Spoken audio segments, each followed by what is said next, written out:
नमस्कार, मैं Manoj Bhatt. India today के फार्मर डिजिटल प्लेटफ़ॉर्म किसान तक में आपका स्वागत है। लोकसभा चुनाव से ठीक पहले एक बार फिर देश में किसान आंदोलन को लेकर माहौल गरमाने लगा है। एक बार फिर देश के कई किसान संगठन अपनी-अपनी मांगों को लेकर मुखर हैं। उसमें से एक किसान संगठन ने 13 फरवरी को दिल्ली चलो का ऐलान किया हुआ है। अगर हम मौजूदा वक़्त में किसान संगठनों की माँगों की बात करें, तो उसमें एमएसपी गारंटी कानून बनाने की माँग सबसे अव्वल है। तो वहीं दूसरी अगर हम एक प्रमुख माँग की बात करें, तो उसमें जो देश की सभी फसलें हैं, उसका दाम C2 प्लस 50% फ़ॉर्मूले के आधार पर तय करने की माँग किसान संगठन कर रहे हैं। आज इसी पर बात करते हैं कि आखिरकार ये सभी फसलों के दाम C2 प्लस 50% के फ़ॉर्मूले से तय करने का क्या माँग है? आखिरकार ये फ़ॉर्मूला क्या है? और अगर इस फ़ॉर्मूले से एमएसपी का दाम तय किया जाएगा तो वो क्या होगा? मौजूदा समय में किस फ़ॉर्मूले से एमएसपी का दाम तय होता है?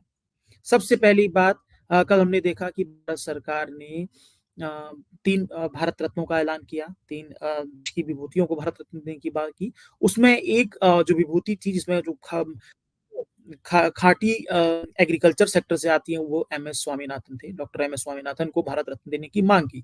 वो देश के प्रमुख कृषि वैज्ञानिक हैं। मैं या कहूँगा कि वो दुनिया के प्रमुख कृषि वैज्ञानिक थे, जिन्होंने भारत में हरित क्रांति का नेतृत्व किया और भारत जो भूखा देश था, जो अन्नदाता देश में बदला, उसमें किसानों की भूमिका अहम रही।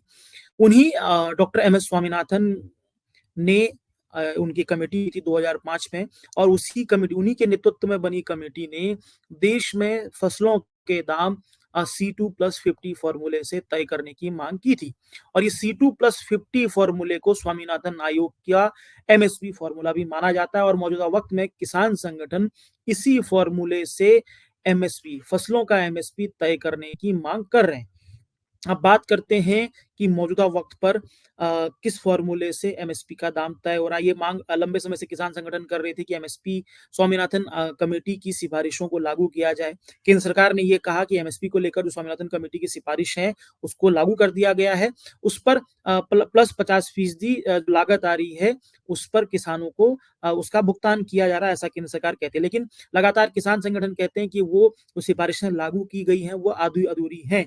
उसको मैं आपको बताऊँगा, C2 प्लस 50% का फ़ॉर्मूला भी आपको बताऊँगा। केंद्र सरकार किस फ़ॉर्मूले से एमएसपी भी दे रही है, ये भी मैं आपको बताऊँगा।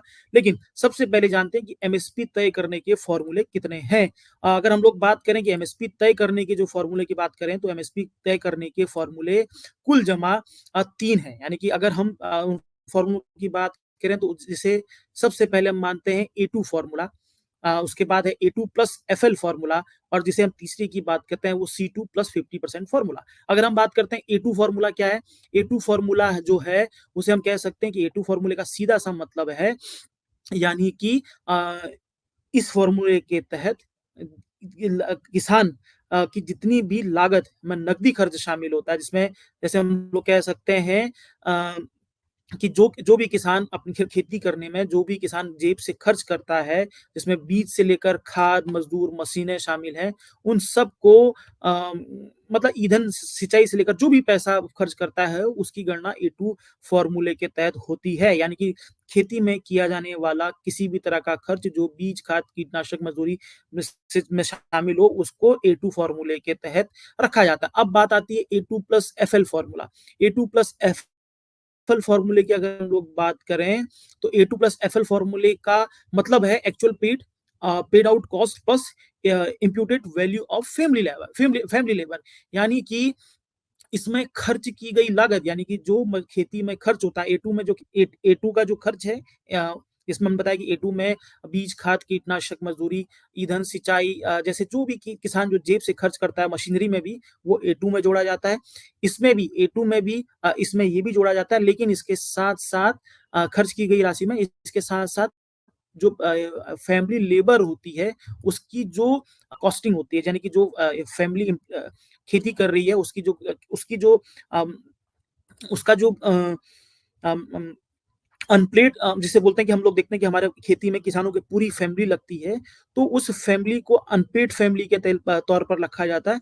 तो उनको उसकी जो अनुमानित मज़दूरी होती है, वो भी A2 प्लस FL फ़ॉर्मूले के तहत रखी जाती है। उसके आधार पर किसानों का एमएसपी वो तय होता है। बाकी हम तीसरे फ़ॉर्मूले की बात करते हैं जो C2 प्लस 50 फ़ॉर्मूला है जिसमें सारी लागत जोड़ दी जाती है, यानी कि उसमें वास्तविक खर्चों जो होते हैं, उनके अलावा वास्तविक जो खर्चे होते हैं उसमें कैलकुलेट किया जाता है। इसमें फैमिली लेबर, ज़मीन का किराया, खेती के जो काम लगाई गई पूँजी पर जो ब्याज भी शामिल उसको भी रोका जाता उसको भी जोड़ा जाता है। यानी कि C2 जो फ़ॉर्मूला है वो C2 का मतलब जो खेती में जो वास्तविक खर्च होता है उसमें भूमि का जो अनुमानित किराया है, यानी कि जो किसान ने पूँजी लगाई है उसका जो अनुमानित किराया और ब्याज है उसको भी शामिल किया जाता है।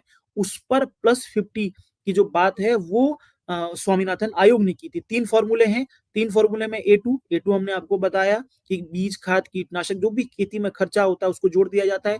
A2 प्लस FL जो भी खर्चा होता है खेती में, जो नकदी खर्च होती है उसके बाद जो अनपेड पर फैमिली मेंबर जो लगे हुए हैं उनके एक अनुमानित कॉस्ट लगाई जाती है, उनकी जो अनुमानित मजदूरी होती है वो लगाई जाती है, उस आधार पर ये एमएसपी तय की जाती है। वहीं C2 जिसमें समग्र लागत देते हैं, खेती में भूमि और पूंजी का किराया और ब्याज को भी जोड़ा जाता है। अब मौजूदा वक्त पर किस पर बात होती है? मौजूदा वक्त पर जो एमएसपी लागू हो रही है वो A2 प्लस FL के तौर पर लागू होती है, यानी कि जो भी खेती में खर्चा हो रहा है बीज से लेकर बुआई, निराई, गुड़ाई, रसायन, कीटनाशकों जो का उसका एक अनुमानित एवरेज उसको निकाल के जाता है। उसके बाद एक जो खेती में अनपेड फैमिली मेंबर जो लगे हुए हैं उनकी अनुमानित जो भी मजदूरी लगती है उसको जोड़कर उसमें प्लस 50 फॉर्मूले के तहत केंद्र सरकार एमएसपी दे रही है। अब बात आती है कि स्वामीनाथन जो कमेटी है उन्होंने क्या कहा था?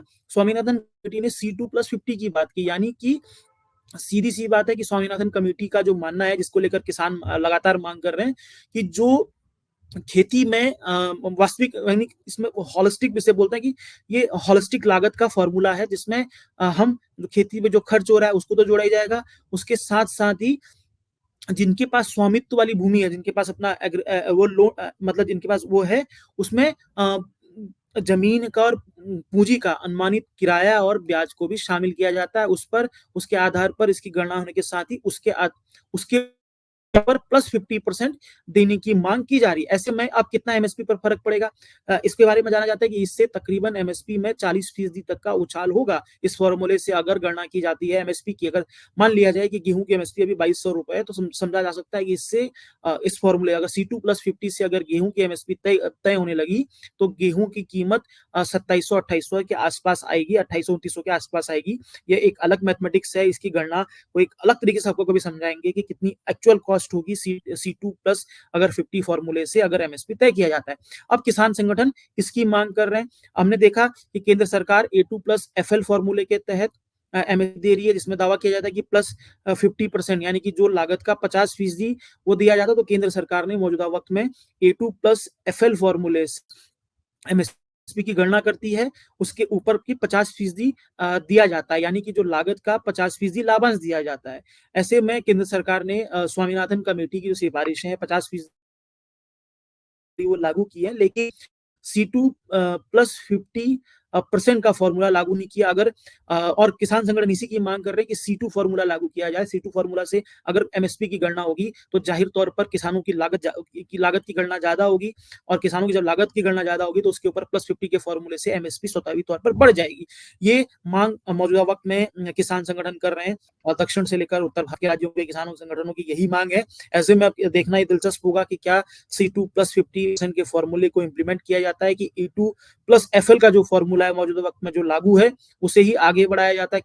किस लेवल पर किसान संगठनों और सरकारों के बीच बातचीत होती है और किसानों को किस तरीके से लाभ मिलता है, ये अब वक्त में है। लेकिन C2 प्लस 50 जो का परसेंट का जो फॉर्मूला है उसे उसमें माना जाता है कि वो किसानों के लिए बेहद ही लाभकारी है। स्वामीनाथन आयोग जब बैठा था 2005 में, जब 2014 में, जब 14-15 में जब स्वामीनाथन कमेटी की जब सिफारिशें को लेकर वापस लागू करने की बात हुई थी, केंद्र सरकार ने ये बातें की थी कि स्वामीनाथन कमेटी की सिफारिशों को लागू किया जाएगा। तो ऐसे में ये बहुत ही देखने का दिलचस्प है कि किस तरीके से इस पर अब रिएक्शन होगा किसान संगठनों के आंदोलनों के बाद। ये हमारी छोटी-सी कोशिश थी, आपको ये हमारी कोशिश कैसी लगती है ज़रूर बताइएगा। अगर आपको हमारे कार्यक्रम पसंद आता है, तो हमें शेयर, सब्सक्राइब, लाइक ज़रूर कीजिएगा और इसी के साथ ही इजाज़त दीजिए। आप सबसे फिर मुलाकात होगी। अगर ये वीडियो आपको पसंद आया है तो इसे लाइक ज़रूर करें। अगर चैनल अभी तक सब्सक्राइब नहीं किया है तो कर लें और नोटिफिकेशन पाने के लिए बेल आइकन भी दबा दें।